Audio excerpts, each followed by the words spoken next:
يا أهلا وسهلا بكل الأوتاك والأساطير في عالم غرقان في الظلام والطمع والحروب. بيطلع لنا أنمي دورورو كأنه صرخة وجع ولسه فيها أمل. حكاية غريبة ومختلفة عن ولد اتولد من غير جسد تقريبا، اتولد مسلوب من كل حاجة بسبب صفقة شيطانية، لكنه رغم كده قرر يقف على رجليه ويحارب عالم قاسي ما يعرفش الرحمة. وفي وسط الرحلة دي يقابل دورورو الطفل الشقي اللي قلبه أبيض ودماغه مليانة شقاوة، واللي هيبقى نور صغير في طريق بطل شبه ميت بس روحه عايشة. المسلسل ده مش بس أكشن، ده وجع وجمال وحكايات عن الإنسانية وعن إنك تدور على نفسك وسط عالم بيحاول ياكل كل حاجة. دورورو من النوع اللي يخليك تعيش مع كل حلقة، تتوجع، تفرح وتفكر هل الإنسان فعلا هو شكله ولا قلبه ولا القوة اللي بيحارب بيها مصيره. لو بتحب الأساطير اليابانية والقصص اللي بتوصل لعمق القلب يبقى أنمي دورورو رحلتك الجاية. قبل ما نبدأ يا ريت ما تبخلوش على الفيديو بلاي جميل كده، عشان ده بيفرق معنا جامد وبيخلينا ننزل الجزء اللي بعده أسرع من اللي تتخيلوه. يلا بينا ندخل على الحكاية. القصة بتبدأ في قلب الإمبراطورية اليابانية، وتحديدا في مقاطعة هادية اسمها شيكاوا. المقاطعة دي كان بيحكمها راجل اسمه دايجو، راجل طموح لدرجة إنه كان مستعد يعمل أي حاجة علشان يقوي سلطته ويحافظ على حكمه، خاصة وإن الزمن ده كان مليان حروب وصراعات، غير إن المقاطعة نفسها كانت بتتعرض لأوبئة وابتلاءات بتوقع الناس واحد ورا تاني. دايجو كان شايف إن وضعه بيضعف كل يوم، وبدل ما يدور على حل طبيعي قرر يمشي في طريق مظلم. راح مكان مرعب معروف باسم قاعة الجحيم، ودون أي تردد قتل الكاهن اللي بيحرس المكان ودخل يدور على قوة تانية، قوة مش من عالم البشر. هناك وقف قدام 12 شيطان واتكلم معاهم بجرأة وقال لهم إنه جاهز يعمل صف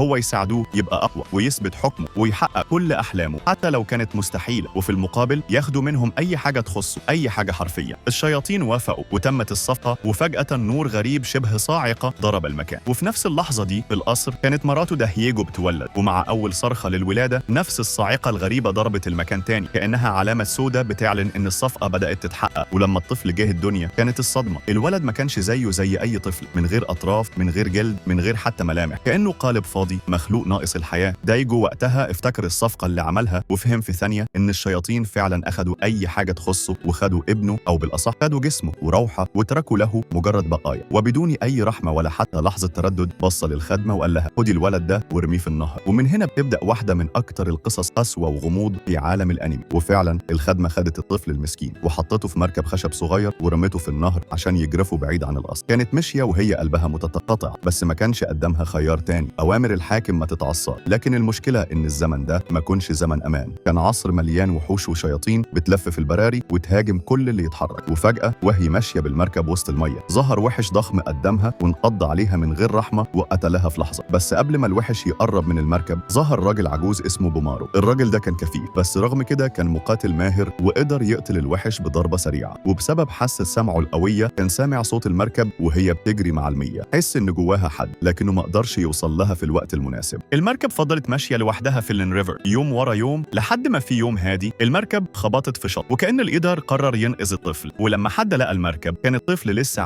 عايش بمعجزة، مع إنه ما كانش عنده لا أطراف ولا ملامح ولا أي حواس. اللي لقاه كان طبيب غريب الأطوار، راجل عاش حياته يعالج جنود الحروب ويركب لهم أطراف صناعية، واسمه جوكاي. جوكاي لما شاف الطفل اتصدم، لكنه ما قدرش يسيبه يموت، أخده وقرر يربيه عنده، وعملوا أطراف صناعية بإيده، إيدين، رجلين، وكل جزء ناقص منه لحد ما قدر يقوم ويمشي. ومع مرور السنين جوكاي ما اكتفاش إنه يعلمه يعيش، ده كمان علمه يقاتل. حول الأطراف الصناعية اللي ركبها له لسيوف حادة يقدر يحارب بيها، وخلاه يتدرب كل يوم لحد ما جسمه بقى أقوى من أي إنسان عادي. بس رغم قوته الولد كان لسه ما يسمعش، ما يشوفش، وما يقدرش يتكلم. ليه؟ لأنه أصلاً اتولد من غير حواس. الشياطين كانوا واخدين كل حاجة تخصه، لكن كان عنده حاجة غريبة، قدرة يشوف الهالة اللي حوالين كل شخص. الهالة دي كانت بالنسبة له العالم كله. لو شاف الهالة بيضة يعرف إن الشخص طيب، ولو الهالة حمراء يبقى قدامه شر خالص ولازم ياخد باله. ومن هنا بدأ الطفل اللي الزمن هيسميه بعد كده هيكامارو رحلة طويلة للانتقام واسترجاع كل جزء من جسمه اتسلب منه. والسنين كانت بتجري بسرعة، وهيكامارو كان بيكبر قدام عينين جوكاي، وكل ما يكبر قوته كانت بتزيد ومهارته في القتال كانت بتتطور بشكل يخوف أي وحش. وفي الوقت ده الحاكم دايجو ومراته خلفوا ولد تاني وسموه تاهومارو. الولد ده عاش حياة طبيعية في القصر وسط رفاهية، من غير ما يعرف إن ليه أخ أكبر، أخ اتولد ناقص واترمى في النهر، أخ كانت حياته كلها ألم من يومه الأول. أما هيكامارو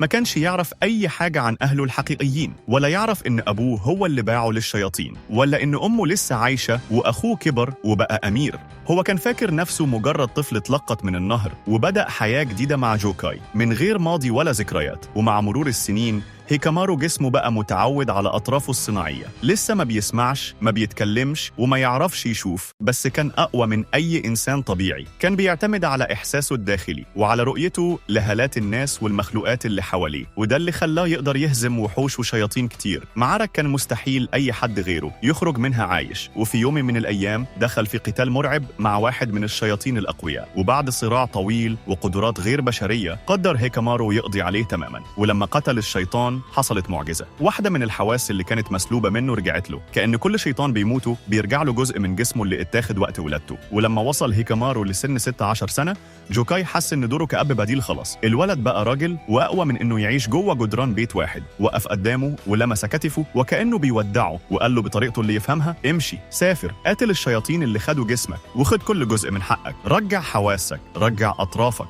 وابقى إنسان كامل زي ما كنت المفروض تكون. ومن اللحظة دي بدأ هيكامارو رحلته الحقيقية، رحلة انتقام واستعادة نفسه والبحث عن جسده اللي توزع على 12 شيطان. مع مرور الوقت كانت حياة هيكامارو بتتقلب يوم بعد يوم من غير ما هو يعرف السر الكبير اللي مستخبي ورا كل خطوة بيخطوها. هو وأخته كيمارا ما كانوش يعرفوا إن مع كل شيطان بيقضوا عليه كارثة كبرى كانت بتحصل لأبوهم دايجو من غير ما يحسوا. كأن روح الشياطين اللي بتموت بتسيب لعنة بتوصل لأبوهم في صورة ألم وقوة بتتكسر جواه. والأغرب إن تماثيل الشياطين اللي محبوسة في قاعة الجحيم كانت بتتشقق وتتفرتك واحدة ورا التانية بعد موت أصحابها. لكن هيكامارو ما كانش يعرف حاجة عن ده كله، ولا كان متخيل إن رحلته دي هتزود من مصيبة أبوه. ولأنه كان ناوي يكمل الرحلة بتاعته ويصطاد كل شيطان في طريقه، خرج يمشي بين القرى يدور على أي أثر أو علامة توصل له لهدفه. وفي يوم وهو ماشي على الطريق الترابي المليان غبار وصل لقرية صغيرة منعزلة فيها ولد صغير اسمه دورو. الولد ده كان يتيم بس كان دماغه شغالة زي الكمبيوتر، كان بيعرف يضحك على أي حد ويطلع من أي ورطة مهما كانت كبيرة. وفي يوم من الأيام كان دورو عامل مقلب تقيل في 3 أشخاص وسرقهم بمهارة، وده خلى ال3 يجروا وراه زي الوحوش. دورو حاول يهرب بكل طاقته بس اتزنق في آخر لحظة، وفجأة لقى هيكامارو واقف قدامه. دورو افتكر للحظة إن الراجل ده جاي ينقذه أو يقف في صفه، بس ما كانش يعرف إن هيكامارو أصلاً لا شايفه ولا سامع صراخه. الراجل كان ماشي في حاله غرقان في صمته.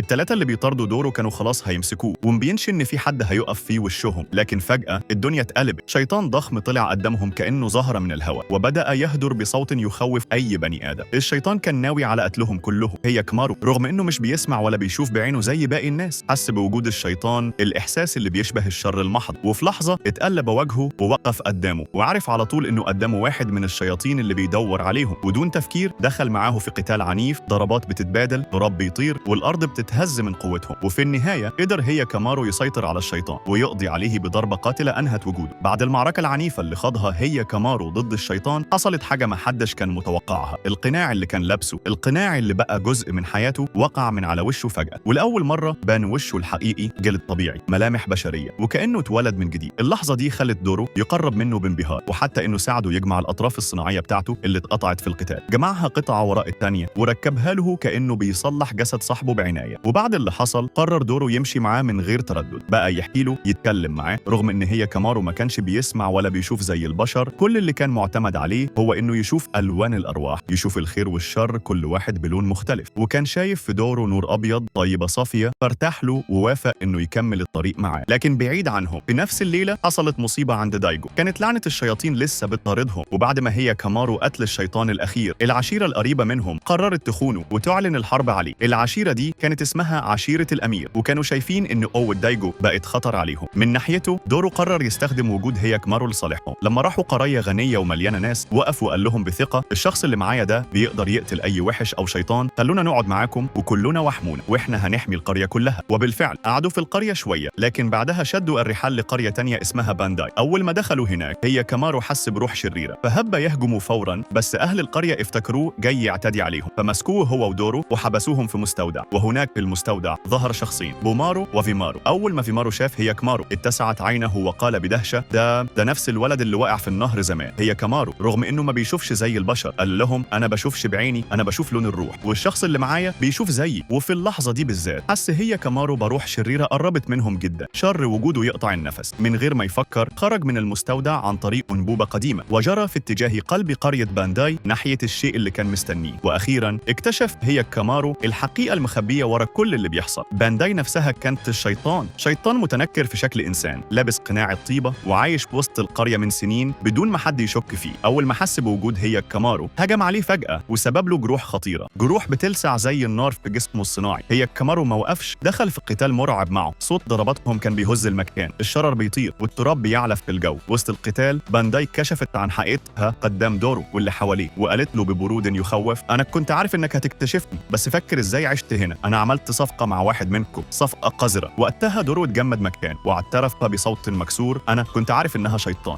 عملت معاها صفقة، قلت لها إني أخطف لها مسافرين من الطريق تاكلهم مقابل إنها ما تقتلناش. كنت خايف بس ما كنتش عارف بالهول اللي وراها. الشيطان وهو واقف قدام هي كامارو ضحك ضحكة شيطانية مرعبة وقال له: كل ده حصل لأني ما قتلتكش زمان، أكيد جاي دلوقتي عشان تسترجع اللي باقي من جسمك، صح؟ الكلام ده كان كأنه صب بنزين على نار هي كامارو، فهجم عليه بكل غضبه، ضربات سريعة وقوة غير طبيعية لحد ما قدر يوقع الشيطان أرضاً وينهي وجوده تماماً. ومع موت بانداي انطلقت روحها السوداء من وسط النار واختفت. بعد المعركة رجع هي كامارو يمشي مع دورو وروبي ومارو، وأول مرة كتب لهم اسمه على الأرض علشان يعرفوا هويته الحقيقية. دورو لما قرأ الاسم ابتسم ابتسامة فيها راحة وقال له: هي كامارو، خلاص بقيت أخويا الكبير، مش هسيبك لوحدك أبدا. ومن اللحظة دي اتحولت علاقتهم من مجرد رحلة مشتركة لعلاقة أخوة حقيقية، وكملوا طريقهم سوا يواجهوا الشياطين والأسرار والقدر اللي مستنيهم. بعد يوم طويل مليان دم وتعب وخطر وصل هي كامارو ودورو وروبي للقرية الجديدة مع حلول الليل. كانوا مرهقين من السفر فجلسوا جنب نار كبيرة مولعينها أهل القرية، والدخان كان طالع لفوق كأنه بيحكي حكايات من الزمن البعيد. دورو بدأ ياكل بشهية وحكى للناس قصة هي كامارو، قصة غريبة لدرجة إن كل اللي حواليهم كانوا سايبين أكلهم ومستنين يسمعوا النهاية. هي كامارو وقتها كان قاعد قدام النار قرب بإيده الصناعية من اللهب،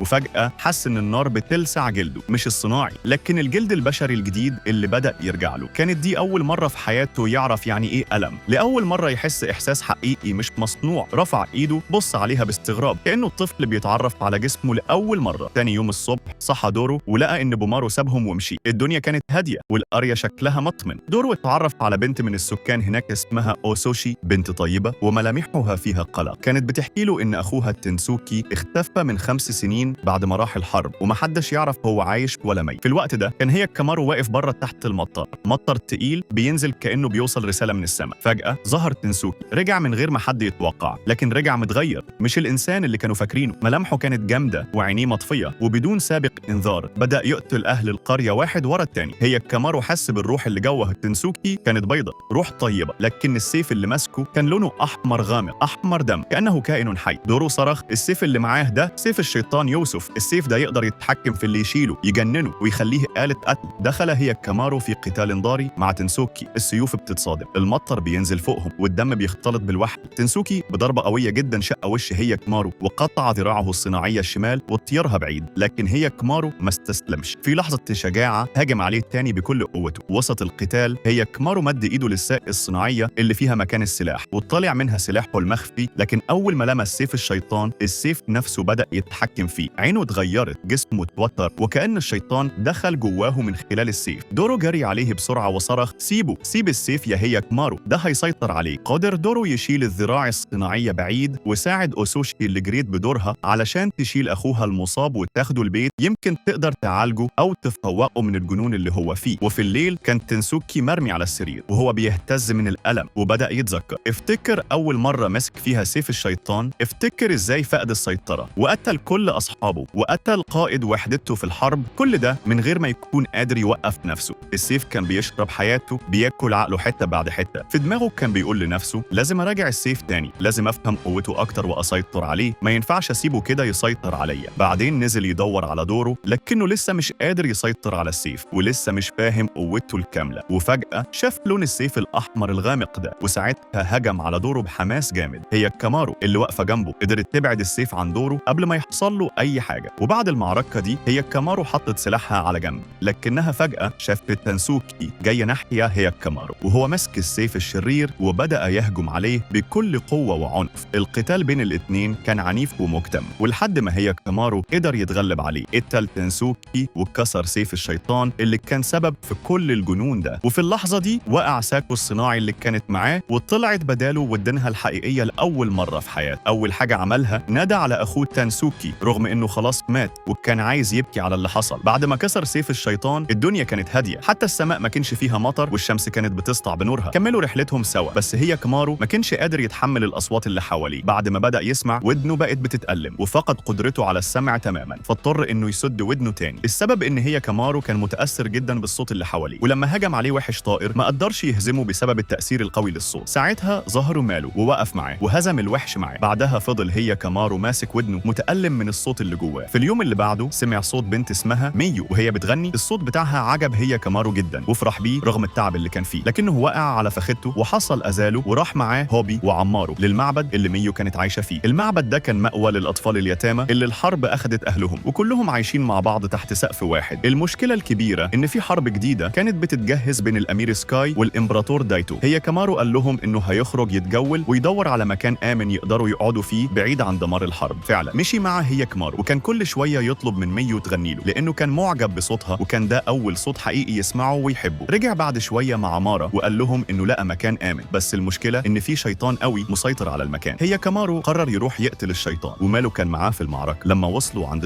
الشيطان حاول يسحبهم في حفرة عميقة، بس هم تعاونوا مع بعض وصبوا كل قوتهم عليه. فجأة الشيطان قطع أعصاب هيكامارو في إيده اليمنى، الإيد اللي كان نام قبل كده. بدأ هيكامارو يتألم ويتقلب واستعد بصوته عشان يواجهه، وفي نفس الوقت ميو كانت بتغني له زي كل يوم رغم إنها مش بتتكلم كتير. هي كانت بتشتغل في معسكر هايجو، وفي نفس الوقت كان هايجو بيجهز جنوده عشان يحارب عشيرة تانية، والحرب دي كانت مستمرة وسط الجفاف اللي ما كانش له نهاية. هيكامارو كان عايز يشارك في الحرب بس دهيكو رفض، وفتح همارو زعل جدا وحس إن أبوه وأمه مش مهتمين بيه وإن في حاجة مخبيينها عنه. كان مقتنع إن عنده أخ عايش وإن أبوه وأمه ما كانوش عارفين إن هيكامارو لسه حي وإن هيكامارو لسه متأثر بإصابته. عمل خشبة وربطها في جسده بدل إيده اليمنى اللي اتقطعت، وكان ماشي وفي دماغه كلام بيقول أنا خايف الروح اللي جوايا دي تكون شيطان. بعد ما مشى مع مارو وجاء الليل كانوا نايمين في مكان آمن، لكن هيكامارو ما قدرش ينام، كان صاحي وقلقان وقرر يروح يواجه الشيطان لوحده. قعد يقاتل معاه طول الليل من ساعته لحد ما طلعت الشمس في السماء. لما صحي دوره ما لقاش هيكامارو جنبه، قام وراح يدور عليه بكل خوف. استمر هيكامارو في قتال الشيطان، ما استسلمش ولا لحظة حتى وصل للمرحلة اللي فيها كبار الشياطين وقدر يقطع رأس الشيطان ويرديه أرض ويقضي عليه نهائيا. وبعد ما قتل الشيطان ظهر شيطان جديد، لكن ساكو اليمنى اللي كانت مقطوعة رجعت له تاني. الدنيا كانت هتمطر عند دايجو، لكن لما هيكامارو قتل الشيطان المطر اختفى واستمر الجفاف القاسي. رجع دوره يصرخ هيكامارو ارجع للمعبد تاني، لكن لما وصل المعبد لقى جنود قاسيين ماسكين ناس وحرقينهم. قتلوا مين وكل اللي قدامهم. واحد من الجنود قال لهم احنا قتلناهم لاننا شفنا البنت دي بتشتغل جاسوسة في معسكرنا ومعسكر سكاي. كل الجنود اختفوا لحد ما فضل جندي واحد، وكانت اول كلمة نطقها هي اللي بدأت معركة جديدة. كمل دورو وهيكامارو رحلتهم، ودورو كان بيحاول يضحك شوية على الطريق، لكن هيكامارو ما كانش قادر يضحك ولا يفرح. فجأة طلع عليهم وحش على هيئة عنكبوت ضخم، هجم عليهم بسرعة فهربوا منه، والوحش ده كانت أنثى اسمها جيراجومو. وصل هيكامارو لقرية جديدة والناس هناك قالوا لهم إن في حد بيخطف ناس من القرية كل يوم، وأكدوا لهم إن ده عمل الوحش العنكبوت. قالوا لازم نلاقي الوحش ده ونقتله عشان نرجع الأمان. في صباح اليوم التالي ظهر رجل وقام يمتص قوة أي إنسان، وكان وحش محتاج يتغذى عشان يعيش، فقرر يتحول لبشري عشان يقدر يعيش وسط الناس. جاله واحد من سكان القرية اسمه جيرو وأخد الوحش بيته وكان بيعاملها كويس وهو مش عارف إنها وحش، لكن بالليل الوحش كان بيمتص قوته، ورغم كده الوحش حس إن جيرو طيب وقعد معاه وبدأ يتغير معاه. جيرو قرر يساعد الوحش ويهرب بيها من القرية عشان تتعالج وتستعيد نفسها. فعلا نزلوا في طريقهم ودورو صرخ هيكامارو جيرو ركزوا معايا، لكن فجأة ظهرت مايو اللي كانت بتغني وصوتها كان عامل تأثير جامد على هيكامارو. كان هو أول صوت حقيقي يعجبه. خلال رحلتهم واجهوا هجوم من الجنود وجرى قتال عنيف تحولت فيه ميو لوحش بعد ما تصابوا وكانت مربوطة بخيوط، لكن هيكامارو جهض الهجوم وقال لميو أنا مش هسيبك تموت. وبعد المعركة حس هيكامارو إن روح ميو اتغيرت من اللون الأحمر إلى الأبيض، وحس إن لازم يسيبها تمشي وتتعافى. في الطريق ابتسم هيكامارو لأول مرة من وقت طويل، وشافوا ناس شايلين عروسة وولد اسمه سارو لابس فارو بيبي. جه ولد غريب هجم عليهم وسألوه بتعمل كده ليه؟ الولد قال لهم إن السحابة السوداء اللي في السماء هي السحابة المنبوذة وفيها شيطان بيجي من وقت للتاني ياكل سكان القرية. قالوا لهم إن كل مرة بيجيله عروسة من بنات القرية عشان يهدأ وما يقتلش حد تاني، والعروسة اللي معاهم دي هي أختهم اللي رايحين يودوها للشيطان عشان ياكلها. قالوا له إحنا هنساعدك تنقذ أختك ونقضي على الشيطان. فعلا هيكامارو والاختار راحوا وضربوا الاثنين من الحراس، لكن السحابة السوداء ظهرت فجأة وغطت المكان وكانت كلها باللون الأحمر، وهيكامارو مش قادر يميز أي حاجة جواها. فجأة خرج حريش من السحابة وكان هو الشيطان الحقيقي. أخذ دوره